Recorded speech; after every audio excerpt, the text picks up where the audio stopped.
44 वर्ष के इस जातक की सबसे बड़ी समस्या है कि मेहनत ये बहुत करते हैं और काफ़ी वर्षों से ये कर रहे हैं, उसके बाद में भी धन देखने को नहीं मिलता है। धन के चिन्हों में प्रथम सबसे पहले हम इस प्रकार की भाग्य रेखा इनके केतु के पर्वत से निकल रही है और हम ये भी देख रहे हैं कि चंद्रमा से भी एक रेखा निकल रही है। इन दोनों रेखाओं का 35 वर्ष के आसपास मिलन होता है और फिर ये रेखा ऊपर की तरफ और पुष्टता के साथ आगे बढ़ती है, तो ये अच्छा धन योग बनाती है। अतिरिक्त एक लाइन और भी है, तो इनके मनी का जो स्रोत होगा, जो धन का जो स्रोत होगा वो एक से ज़्यादा होगा, यही डिफाइन हो गया। एक अतिरिक्त इसमें वैल्यू एडिशन में करना चाहता हूँ कि ये मनी का ट्रायंगल है। अब दो भाग्य रेखा होने के कारण देखिए दो दो ट्रायंगल का निर्माण हो रहा है, या हम कहें कि एक बहुत बड़े ट्रायंगल का निर्माण हो रहा है। तो धन के चिन्ह इनके हाथ में बहुत अच्छे हैं। हमारे हथेली में दूसरा जो मणिबंध होता है, तो ये हथेली में सीधा बताता है कि धन होगा या नहीं होगा। बचपन यहाँ पे बहुत ज़्यादा संघर्ष में गुजर गया है। तो दूसरा मणिबंध सीधा बता रहा है कि इनके हाथ में धन है, लेकिन जवानी में के बाद मिलेगा इनको धन, क्योंकि जो पहले का जो है 20 और 25 उसमें ये सीधा संघर्ष दिखा रहा है। तो हाथ में धन इधर भी दिख रहा है। अब इनका कहना है कि धन नहीं है, क्या इनको व्यापार में सफलता मिलेगी? लक्ष्मी नारायण योग वाली रेखा बनी हुई है, ये शुक्र को और बुध को जोड़ती है।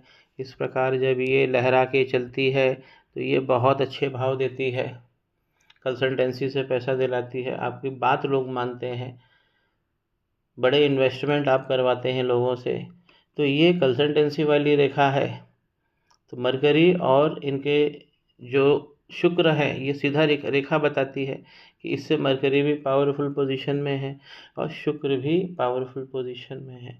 अब हम ये समझेंगे कि इनको हाथ में धन क्यों नहीं आ रहा है। तो धन के लिए जो पर्वत देखना चाहिए, शनि भगवान धनेश्वर है। इस प्रकार यदि वक्री रेखा आ जाएगी तो ये धन को और सेक्स लाइफ है दोनों को ख़राब कर देती है।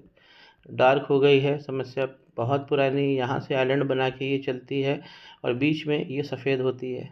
ये सफ़ेद कोई डिटर्जेंट या साबुन का नहीं है, क्योंकि हाथ में तो लगातार पसीना निकलता रहता है। ये सफ़ेदा जो है, ये लाइन की खराबी, ये सीधा बताता है कि वर्षों से ये इनको अच्छे समय का इंतज़ार है। और ये रेखा, वक्री रेखा, फिर आगे जाके सूर्य के पर्वत में घुस जाती है। ये एक खतरनाक रेखा हो गई है। इसमें सूर्य और शनि भगवान इनका कंजंक्शन बन गया है। वंश को परेशान करने वाली ये रेखा होती है। पिता परेशान, पिता के बाद बच्चा परेशान, फिर उसका बच्चा परेशान। तो इस प्रकार जो हमारा वंशावली है उसको गड़बड़ करती है। किसी भी जातक को उसके पिता का छत्र छाया नहीं लेने देती, उसके पिता का आशीर्वाद से दूर करती है, दूर दूर जाके काम करना पड़ता है, या डिफरेंस ऑफ ओपिनियन उन लोगों में आते हैं। तो यहाँ पे बहुत सारा यहाँ पे दिक्कत है इस ये वाली वक्री रेखा से। और जब भी शनि का पर्वत वक्री होगा तो ये मान के चले कि आपके चंद्रमा भी सबसे पहले पकड़ में आएंगे। देखिए ये भाग्य रेखा जो चंद्रमा से निकली है, यहाँ पर भी स्पॉट आएगा। हाथ में और भी चंद्रमा पे स्पॉट्स आ रहे हैं। देखिए ये स्पॉट्स है, ये स्पॉट्स है, ये बहुत ख़तरनाक स्पॉट्स होते हैं। और भी स्पॉट्स हैं। अगर चंद्रमा पे जब ज़्यादा स्पॉट्स दिख रहे हैं तो हमको सूर्य के पर्वत भी चेक कर लेना चाहिए। देखिए सूर्य के पर्वत पर इस प्रकार गोल गोल ये निशान खतरनाक होते हैं। इस निशानों में एक चीज़ होती है कि इसकी जो आउटलाइन होती है वो उतनी रेगुलर नहीं दिखेगी आपको। ये सर्किल जो है स्पॉट के रूप में दिखेंगे। जब सूर्य पे इस प्रकार के स्पॉट्स हों, चंद्रमा पर भी स्पॉट्स हो, जैसा मैंने विवरण में किया, ये काल्प सर्प लगा हुआ है हाथ में, जो काल्प सर्प दोष पे काम करना चाहिए। इनका दूसरा सवाल है, जब ये काल्प सर्प दोष पे काम करेंगे तो उसी समय इनके सूर्य और शनि वाला जो प्रॉब्लम है, जो दिक्कत है, वो भी उसी में सॉल्व हो जाएगी। तो रेमेडी बहुत ज़रूरी है। जब इनसे पैसा कमाना चाहते हैं, मंगल अच्छे होने चाहिए। आउटर मंगल तो अच्छा धन दे रहे हैं, अच्छे हैं, साफ़ सुथरे हैं। और यहाँ पर एक लाइन भी बनी है, कुछ लाइन इस प्रकार से उठ के चली है, जो ये लाइन बहुत लंबी नहीं होना चाहिए। ये लाइन आउटर मंगल वाली इतनी होनी चाहिए। तो ये अच्छी प्रॉपर्टी और ज़मीन में इन्वेस्टमेंट से धन, या ज़मीन संबंधी कार्य करके हमें धन मिलता है। अब इस जो इनके इनर मंगल हैं उस पर देखिए सीधा एक क्रॉस बना हुआ है। अगर इस प्रकार का अगर क्रॉस दिखता है ये खतरनाक है। और यहाँ पर एक आइलैंड भी बन गया है। मंगल पे पावर लाइंस बहुत कम है, इसे हम पावर लाइंस कहते हैं। जब ये लाइन आगे बढ़ जाती है तो राहु की रेखा में तब्दील हो जाती है।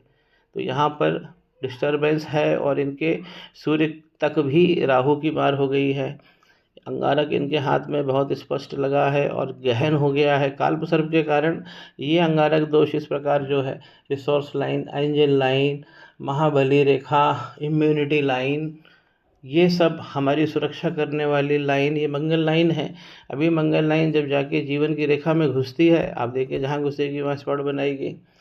तो ये इसे ही अंगारक कहते हैं। और अंगारक तब बहुत ज़्यादा तीव्र हो जाता है जब ये इस प्रकार लाइन आगे बढ़ के बृहस्पति के पर्वत पर पहुंच जाती है। बृहस्पति के पर्वत पर इस प्रकार इनकी ग्रोथ लाइन बनी हुई थी। देखिए ये पूरी तरह से धूमिल हो गई है। यहाँ से भी मंगल ने अटैक किया है। राहु की रेखाएं बृहस्पति के पर्वत तक पहुंच गई है। बृहस्पति ज्ञान अच्छा मिलेगा आपको, सीधा दिखा रहे हैं, लेकिन बृहस्पति का पर्वत पूरी तरह से पिचक गया है। इसे राहु भगवान ने खराब कर दिया है। तो इसीलिए आपको जमीन संबंधी कार्यों से धन नहीं मिल पा रहा है। और भी भाग्य रेखाएं उठ रही हैं यहाँ से, देखिए इस प्रकार ये सब भाग्य रेखा आपके हाथ में बहुत अच्छी है, यहाँ भी है। और ये दो मेन प्रमुख दो भाग्य रेखा हैं। फिर आपकी राहु के क्षेत्र से उठने वाली भाग्य रेखा है, ये आपको माला माल कर देती है, ये कुल दीपक बनाती है, झटके का धन देती है। बड़े प्रॉपर्टी डीलर्स जो होते हैं, रियल एस्टेट वाले, उनके हाथ में इस प्रकार की रेखा होती है। ये राहु क्षेत्र है, ये राहु का क्षेत्र है। इसे और एक साफ पिक्चर पे समझते हैं। राहु क्षेत्र से निकलने वाली इस प्रकार की रेखा इसे राहु लक कहते हैं। राहु भगवान की ये जो हॉरिजॉन्टल लाइन है ये खतरनाक होती है। जब इस पर्वत से वर्टिकल लाइन निकलती है और शनि पर्वत तक देख रही है, शनि पर्वत को, या उस पर पहुंच जा रही है, धन वर्षा करती है, झटके का धन देती है, कमीशन से व्यक्ति बहुत सारा पैसा कमाता है। तो ये बड़े वॉल्यूम का धन का ये इंश्योर करती है। इसमें भले ही बृहस्पति ठीक हो, व्यक्ति के ना हो, लेकिन अगर ये लाइन है, भले ही उसके शुक्र गड़बड़ हो, लेकिन अगर ये लाइन होती है तो धन मिलता ही मिलता है। अब इनको धन नहीं मिल रहा है, यहाँ पे शनि बहुत ज़्यादा पीड़ित हो रहे हैं। तो सारी जगह जो घूम के आ रही है चीज़ें इनके दो प्रमुख सवालों में, इनका फाइनेंस और इनका जो काम है वो सबसे ज़्यादा बिगड़ रहा है। मंगल पे काम करिए, सूर्य शनि पे काम करिए और कालपुसर्प दोष पे काम करिए। आपके चंद्रमा और सूर्य बहुत बहुत ज़्यादा पीड़ित हो गए हैं। 42 वर्ष में जब आप पहुँचेंगे तो आपकी पिता के ऊपर ये घात करते हैं। कालपुसर्प लगा हुआ है, सूर्य खराब है। तो ये जब ऐसा व्यक्ति 27 का होता है, 42 का होता है, तो ये पिता को घात देती है ऐसे चिन्ह। तो पिता की यहाँ पे हमें सुरक्षा भी करना है, भाव वृद्धि होए इस प्रकार का हमें निर्णय करना है और रेमेडी भी करना है। जब बुध का पर्वत दब जाएगा तो शुक्र भी आसानी से काम नहीं कर पाएंगे। देखिए स्ट्रेस लाइन कितनी सारी हो गई है, बहुत ज़्यादा, और उसके कंपैरिजन में ये बहुत वीक लाइन हो गई है।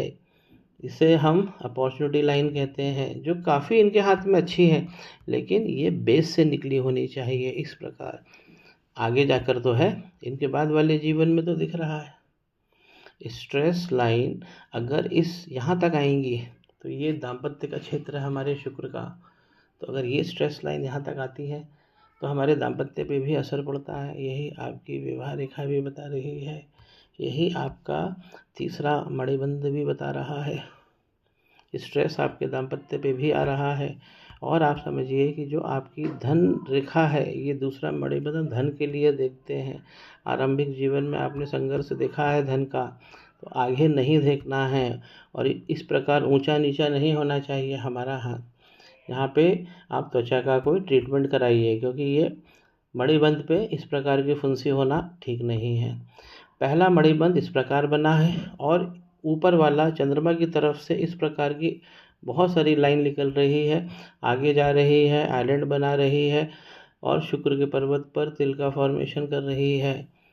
इस लाइन को समझिए, अब काल सर्प लगता है तो केतु की स्टडी भी ज़रूरी हो जाती है। इस प्रकार की लाइन केतु के पर्वत से यदि निकलती है और चंद्रमा को टच करती है, ये 48 साल आते आते आपको बहुत सारी दवाइयाँ खिलवा देंगे, क्योंकि केतु इस प्रकार की जो लाइन होती है केतु पर्वत पर, ये एडिक्शन आपको ज़रूर देती है। वो नशे का भी हो सकता है और वो मेडिसिन का भी हो सकता है। आपकी जो योग संतान है वो 3 दिख रही है और उन तीनों में से एक यहाँ पर गड़बड़ भी हो रही है। 2 यहाँ पर आपके अच्छे योग हैं, रति क्षेत्र, और आपकी जो सेक्स हेल्थ है वो यहाँ पर औसत से कम है, क्योंकि ये क्षेत्र पूरा ऊंचा नीचा हो गया। इस तरफ नहीं होना चाहिए, प्लेन बना होना चाहिए और इस प्रकार एक लाइन भी होना चाहिए। तो यहाँ पर बहुत सारा डिस्टरबेंस हो गया है, आइलैंड्स के फॉर्मेशन है, लाइनों का मिलना है, एक तरीके से यहाँ पर लाइनों का भंवर बन रहा है।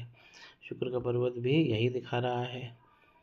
तो आपको अपना जो सेक्सुअल हेल्थ है उस पर भी आपको ध्यान देना है। सेक्सुअल हेल्थ ही मेन हेल्थ होती है हमारी बॉडी में, क्योंकि आप देखेंगे कि नौकरी में, आप आर्मी की बात करें, सुरक्षा एजेंसीज की बात करें, तो मेडिकल पे सेक्स पावर ही देखा जाता है, क्योंकि जिस बॉडी में सेक्स पावर है वही बॉडी सबसे अच्छी होती है।